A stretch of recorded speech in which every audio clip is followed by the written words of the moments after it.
पाकिस्तान के लिए सऊदी अरब की तरफ से वो खबर आ गई है जिस खबर का हर पाकिस्तानी को इंतजार था। सऊदी अरब ने इंतहा कर दी है कि मुत्तहिदा अरब अमीरात के बाद अब सऊदी अरब ने भी पाकिस्तान को पैगाम भेज दिया है और पाकिस्तान के सीनियर सहाफी अब वाज़ेह और खुले अल्फाज के अंदर ये कहते हुए नजर आ रहे हैं कि सऊदी अरब ने भी पाकिस्तान से अपना 6.3 अरब डॉलर्स दोस्तों वापस मांग लिया है। अरब ममालिक इस वक्त पाकिस्तान से शदीद नाराज है। अब नाराज हैं वो या फिर कोई और रीजन है, आपको क्या लगता है? आपने कभी किसी को कर्जा दिया? देते रहते हैं अच्छा, थोड़ा बहुत, वापस जितना वापस होता है। मांगते हो? नहीं मांगते हुए शर्मिंदगी होती है। मसला ये है कि देखें, अगर पाकिस्तान ये पैसा सऊदी अरब को वापस करता है तो पाकिस्तान में डॉलर का रेट 400 के करीब पहुंच जाएगा और अगर ऐसा होता है तो पाकिस्तान में एक महंगाई का तूफान आएगा। इनको कहा है कि हमारे पैसे वापस करो, नहीं तो तुम्हारे एसेट्स बेच के हम ये पैसे वसूल लेंगे। ये तो बड़ी संगीन किस्म की धमकी है जो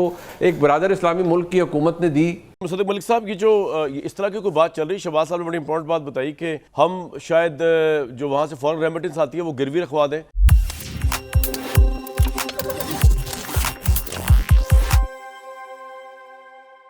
नमस्कार दोस्तों, स्वागत है आपके अपने चैनल पर। दोस्तों, यूएई और चाइना के बाद अब सऊदी अरब ने भी अपने पैसे वापस मांग लिए हैं और ऐसा भी सुनने को मिल रहा है कि अगर पाकिस्तान पैसे वापस नहीं करेगा तो पाकिस्तानियों की जो एसेट्स हैं सऊदी में वो सऊदी अरब जब्त कर लेगा। इस पर पाकिस्तानियों की क्या रिएक्शन है, देखिए आगे इसी वीडियो में। दोस्तों, अगर वीडियो पसंद आए तो लाइक करें, शेयर करें और अपनी राय कमेंट में जरूर बताएं और ऐसे ही धमाकेदार खबरों के लिए हमारे चैनल को सब्सक्राइब करना बिल्कुल ना भूलें। फिर मिलेंगे अगले वीडियो में, तब तक के लिए धन्यवाद। जय हिंद। दुबई ने पैसे मांग लिए हैं जो हमारे पास रखवाए हुए थे, सऊदी अरब पैसे मांग रहा है हमसे, चाइना ने पैसे मांग लिए हैं। हमारी खारजा पॉलिसी खुलकर सामने आ गई कि हमारी पॉलिसी क्या है। और जहां पर जंग हो रही है आप वहां पर देखें, वहां पर तेल फ्री है, वहां पर रोटी फ्री है ईरान के अंदर, वहां पर डीजल फ्री है, वहां उन्होंने हुकूमत ने हर चीज फ्री कर दी। और जबकि आप हमारी महंगाई का हाल देख लें, यहां पर पहले सैलाब की अभी बातें हो रही थी, यहां पर जो महंगाई का सैलाब आया है 520 रुपए डीजल हो गया है। सऊदी अरब की तरफ से पाकिस्तान से 6.3 अरब डॉलर के कर्ज की वापसी का मुतालबा कर दिया गया है और दी डेली सीपैक की ये रिपोर्ट सामने आ रही है। दी डेली सीपैक ने आज अपने ऑफिशियल एक्स अकाउंट पर ब्रेकिंग न्यूज जारी की है जिसमें कहा गया है कि चीन के बाद सऊदी अरब ने भी पाकिस्तान से पुराने कर्जों पर 6.3 अरब डॉलर की वापसी का मुतालबा कर दिया है और इसकी तफसीलात ये हैं कि ये 2018 के तकरीबन 6 अरब डॉलर के मालियाती पैकेज का हवाला है। इस पैकेज में सऊदी अरब ने पाकिस्तान को 3 अरब डॉलर का बैलेंस ऑफ पेमेंट सपोर्ट और तकरीबन 3 अरब डॉलर की तेल की जो पेमेंट थी या उसके अंदर एक बैलेंस वाला जो मामला था उसके अंदर सहूलत फराहम की थी। ये सहूलियात वक्तन फवक्तन रोल ओवर की जाती रही और मौजूदा सूरत हाल फिलहाल सऊदी अरब के पास पाकिस्तान में तकरीबन 5 अरब डॉलर के डिपॉजिट मौजूद हैं जो मुख्तसर मुद्दत पर हैं और रिपोर्ट में कोई मखसूस वजह तो नहीं बताएगी। अलबत्ता सोशल मीडिया पर गर्दिश करने वाले दावों में कहा गया है कि यह मुतालबा सितंबर 2025 में दस्तखतशुदा तस्वीराती म्यूचुअल डिफेंस की मुबैना खिलाफ वर्जी की वजह से किया गया है। यानी इस खबर के मुताबिक दी डेली सीपैक जो दे रहा है और वजह इसको करार दी जा रही मशरक़ वस्ता की सूरत हाल या ईरान जंग के हवाले से जैसा किरदार अरब ममालिक पाकिस्तान का चाहते थे वैसा किरदार पाकिस्तान अभी तक अदा नहीं कर रहा। अरब अमारात के 2 अरब डॉलर पाकिस्तान ने देने थे, सऊदी अरब ने भी मांग लिए। अप्रैल खतरनाक तरीन हफ्ता शुरू, ये बड़ा सख्त तरीन महीना है। मुआशी तबाही बर्बादी अप्रैल का जो महीना है बड़ी शिद्दत से आ रही है और ये एक ऐसे टाइम पर हो रही है कि जहां मईशत बिल्कुल जमीन से लग गई है। देखिए, मैं मईशी इंसों में आपको अगर समझाऊं, ये तबाही बर्बादी, ये जो आपको पता है 9 अप्रैल को 4 साल होने हैं इस तबाही बर्बादी के। स्टेट बैंक के पास पड़े हैं 16 अरब डॉलर। अप्रैल के महीने की 11 तारीख को अरब अमारात के 3 अरब डॉलर हैं जो 17 और 23 अप्रैल तक जाएंगे। यूरो बॉन्ड 1.3 अरब डॉलर, ये 23 तारीख को मैच्योर है, यानी 5.5 अरब डॉलर 23 अप्रैल तक खजाने से निकल जाएंगे। 32% निकल गया, पीछे रह गए 11 अरब डॉलर। अब हर महीने तेल और गैस खुराक के जो इंपोर्ट बिल है, फिर ऊपर से डॉलर महंगा होना, रुपए की वैल्यू गिरने से जो IMF भी दबाव डाल रहा है करेंसी की वैल्यू गिराओ, ऊपर से पाकिस्तानियों की जो रिमिटेंस है अरब अमारात सऊदी अरब समेत 37 अरब आपको पता है, उसमें अब ये 5 या 10 अरब डॉलर का धचका लगेगा क्योंकि हालात ऐसे हैं वहां पे। फॉरेन रिमिटेंस रुकेगी खास तौर पर अरब अमारात से। उसके बाद क्या हालात होंगे वो आप समझ सकते हैं कि इंपोर्ट बिल की अदायगी के लिए जो पाकिस्तान देता है 1 महीने का बिल नहीं रहना। ये वो खतरनाक मुआशी हालात है कि जिसमें महंगाई का तूफान तो छोड़ें, ये उन हालात का शिकार हो चुके हैं जो हम आपको बताते रहे। ये अमेरिकी कैंप में जाने का नुकसान ये हुआ कि अब चीन पाकिस्तान पर एतमाद नहीं करता। उनकी अरबों डॉलर की पाकिस्तान में जो इन्वेस्टमेंट है या अफगानिस्तान में जो इन्वेस्टमेंट है, अफगानिस्तान पर हमला करके के जंग लगाने से खराब हुई। चीन अपने $220 मिलियन मांग रहे हैं इन हालात में और अफगानिस्तान से मुज़ाकरात पर मजबूर करे। आप ये हालात देखें कि ईरान की तरफ से पाकिस्तान जिंदाबाद का नारा जरूर लगा वजीर खारजा का, उन्हें पता है पाकिस्तान की आवाम खड़ी, लेकिन क्या वो पाकिस्तान पर एतमाद करते हैं? नहीं करते। उन्हें पता है कि अमेरिका पाकिस्तान पर एतमाद करता है? बिल्कुल नहीं करता।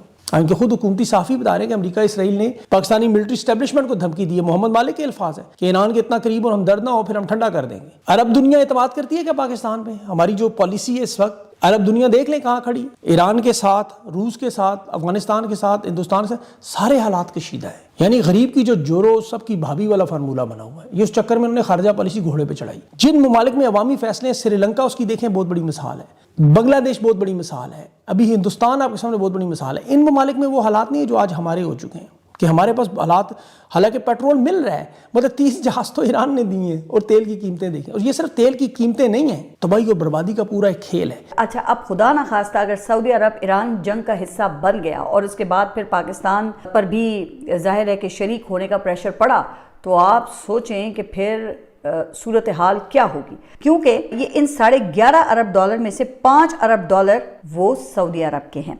अब दोस्त ममालिक और IMF का कर्जा निकालें आप तो पीछे फिर ये मनफी बैलेंस ही बचता है, जिसका मतलब है कि इंपोर्ट्स के लिए फिर $1 भी अपना नहीं है। ऊपर से हुकूमत वो एक्सपोर्ट्स बढ़ाने में मुकम्मल तौर पे नाकाम हो चुकी है, जो कि रवां माली साल के पहले 9 माह में बढ़ने के बजाय 8% कम हो गई हैं।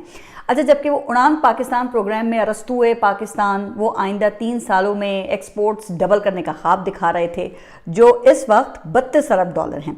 अच्छा, फिर ये तासुर दिया गया कि दोस्त ममालिक से $100 अरब की सरमायाकारी तो बस आया ही चाहती है, लेकिन गैर मुल्की सरमायाकारी भी वो पहले से कम हो गई। इस तरह ये तरसीलात ज़र जिनकी वजह से पाकिस्तान डिफ़ॉल्ट होने से बचा ना, अब इनमें भी कमी का खदशा पैदा हो गया है, क्योंकि जिन ममालिक से ज़्यादा तरसीलात आती हैं उनमें पहले नंबर पे सऊदी अरब है, फिर दूसरे नंबर पे UAE है, जो इस वक्त खुद आप देख रहे हैं कि जंग का शिकार हैं और इनकी अपनी मईशत वो ठप पड़ी हुई है। अब मुख्तसरन फिर ये बताया जाता है कि ब्रेन ग्रेन वाली थ्योरी भी नापायदार ही साबित हो गई है। अब सोचने की बात यह है कि भाई ऐसा क्यों है कि आज हम UAE के इस $3.5 अरब की वापसी के मुतालबे से हिल कर रह गए हैं। हालांकि 2024 में होने वाली दुबई लीक्स के मुताबिक सिर्फ दुबई में पाकिस्तानियों की $11 अरब मालियत की प्रॉपर्टीज हैं, जिनमें जरदारी और शरीफ खानदानों समेत कई सियासी और दीगर बाअसर शख्सियात शामिल हैं। सऊदी अरब से पाकिस्तान की ख्वाहिश है कि हमें कुछ पैसा मिल जाए दो सूरतों में, या तो वो कर्ज दे दें, जो पैसा निकले उसकी रिप्लेसमेंट में आ जाए, या फिर आपने ये बात सुनी होगी, मीडिया में आई हुई है, सिक्योरिटाइजेशन ऑफ द रेमिटेंसेस। हमारे जो भाई वहाँ पे काम कर रहे हैं, जो पैसे वो पाकिस्तान भेज रहे हैं, तो हम कह रहे हैं इन एडवांस हमें सऊदी अरब दे दे और बाद में उसको एडजस्ट करता रहे। ये नया आइडिया नहीं है कामरान शाहिद साहब, ये 2009 में भी शौकत तरीन जब उस वक्त वजीर खजाना थे, थोड़ा इसको एक्सप्लेन करेंगे एडवांस कैसे करते हैं, बाद भी आइडिया क्या मतलब है आपका? देखिए, हमारे जो हम गल्फ से जो पाकिस्तान में जितनी भी रेमिटेंसेज आती है ना, वो उसका तकरीबन 55% सऊदी अरब और मुत्तहदा अरब अमारात से आता है। सऊदी अरब से कोई, अगर हमारा पिछले साल $38 अरब आया था, तो सऊदी अरब से कोई $9.5 अरब के करीब आया था, बहुत बड़ी एक रकम थी। लेकिन ये इंडिविजुअल पाकिस्तानी जो वहाँ पे काम करे अपनी फैमिलीज के लिए भेज रहे हैं। ठीक है। हमारा प्रपोजल गवर्नमेंट ऑफ पाकिस्तान का ये माजी में भी रहा और अभी भी ये कि ये पैसा जो हम वहाँ से आप हमें बेचते हैं, हमारे ही बंदे बेचते हैं पाकिस्तान, आप हमें एडवांस में दे दें और उनकी वो जो पेमेंट का सिस्टम होगा उसके अगेंस्ट आप इसको over period of time adjust कर लें। तो ये एक सिक्योरिटाइजेशन की बात हो रही है कि हम कर्ज ले लें, उसके बदले में हमारी जो तरसीलात ज़र है उसको वहाँ पे हम गिरवी रखते हैं, सादा अल्फाज में। इसके प्रॉज भी और इसके कॉन्स में इसमें कुछ मुश्किलात होती हैं। प्राइवेट पैसा है, गवर्नमेंट इसको कैसे प्लेज करा सकती है, फिर अगर लेट से वो पैसा वहाँ प्लेज हो जाता है, तो अगर पाकिस्तान दिवाली इतनी एडजस्टमेंट तो शायद हो जाए। फिर उसका एक और बहुत बड़ी चीज़ है, जो महाना हमारा करंट अकाउंट का खसारा है, उसके ऊपर इसके क्या इम्पैक्ट आएगा, क्योंकि पाकिस्तान की बरामदात आपको पता है कि नहीं बढ़ रही। पहले 9 माह में 8% गिरावट हुई है बरामदात के अंदर। रेमिटेंसेज, गैर मुल्की तरसीलात ज़र ही हमारा वाहिद एक सहारा है, बावजूद इसके कि हमारे जो वर्कर्स मुल्क से बाहर जाते हैं और जब वो आते हैं हम उनको बहुत बुरे तरीके से एयरपोर्ट्स पे ट्रीट कर रहे होते हैं। इसके बावजूद उन वर्कर्स की वजह से, उन हमारे भाइयों की वजह से हम आज दिवालिया नहीं हुए। तो हमें इस चीज़ के ऊपर भी हमें देखना पड़ेगा कि ये जो पैसा वो भेज रहे हैं, अभी हम एडवांस में ले लेंगे तो इसका लॉन्गर टर्म में और मीडियम टर्म में क्या इम्पैक्ट आएगा, इसकी बहुत सारी डायमेंशन है। अच्छा, अब इसमें आप देखिए कि जो हालात बनते चले जा रहे हैं, हुकूमत पूरी तरह से बता नहीं रही, परेशानी बहुत ज़्यादा बढ़ गई है और इस सब में भी जो हुआ है, मैं दो बातें आपको बता दूं कि एक तो $5 अरब की वापसी, वो इस वक्त हुकूमत के लिए बहुत बड़ा इम्तिहान बना हुआ है। लगभग $5 अरब की वापसी है। किस तरह से ज़र मादलों के ज़खायर को मेंटेन रखा जाएगा। ये 16 से अब अचानक $11 अरब पर जाने लगे हैं और उसके बाद IMF की शराइत बिल्कुल फ़र्क हो सकती हैं, क्योंकि $16 अरब का मतलब है कि जी आपके पास 3 महीने का चलें मौजूद है कि 3 महीने तक आप मुल्क चला सकते हैं। अगर $11 अरब पर आ गया तो ये तो फिर आपके पास जी 2 महीने के लिए सिर्फ काफ़ी रह गए हैं ज़र मादला के ज़खायर। तो उस हिसाब से फिर और सख्त शराइत हो सकती हैं। ये एक मसला है। अब रिक्वेस्ट की जा रही है कि जी देखें अब तो ये UAE को हमने वापस कर दिया, अब इस तनाजुर में होगा जो भी, लेकिन अब हमें वापस तो करने हैं। कर्ज है, कर्ज वापस करना है और पाकिस्तान वापस कर रहा है, लेकिन अब बाकी अरेंज किस तरह से करने हैं। इसके लिए ये खबर है